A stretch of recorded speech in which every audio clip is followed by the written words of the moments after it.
Ring road ఎక్కుతున్నారా? ORR మీద తరచూ ప్రయాణిస్తుంటారా? ఒక్క నిమిషం. రింగ్ రోడ్ మీద టోల్ ఛార్జీలు పెరిగాయి.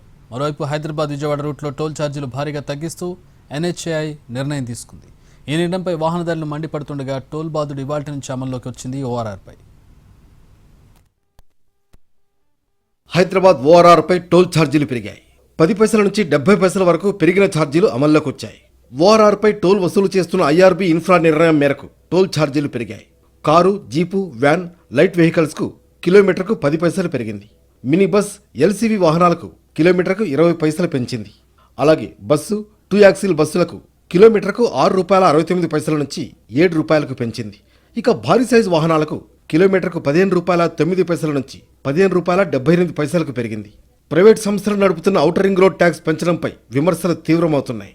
మిగతా సమయాల్లో ఎలా ఉన్నా పండుగల సమయంలో సొంతూరులకు వెళ్లే వారికి పెంచిన ఛార్జీలు చుక్కలు చూపించనున్నాయి. మరోవైపు హైదరాబాద్ విజయవాడ రూట్లో టోల్ ఛార్జీలు భారీగా తగ్గిస్తూ ఎన్హెచ్ఏఐ నిర్ణయం తీసుకుంది. తెలంగాణలోని పంతంగి, కొర్లపహాడ్, ఆంధ్రప్రదేశ్లోని చిల్లకల్లు టోల్ ప్లాజాల ద్వారా ప్రస్తుతం టోల్ ట్యాక్స్ వసూలు చేస్తున్నారు. వీటిల్లో అత్యధికంగా పంతంగి టోల్ ప్లాజా వద్ద కార్లు, జీపులు, వ్యాన్లకు ఒకవైపు ప్రయాణానికి ₹15, అప్ అండ్ డౌన్కు కలిపి ₹30 తగ్గనుంది. బస్సు, ట్రక్కులకు ఒకవైపు ప్రయాణానికి ₹50, ఇరువైపులా కలిపి ₹75 వరకు తగ్గించినట్లు ఎన్హెచ్ఏఐ పేర్కొంది.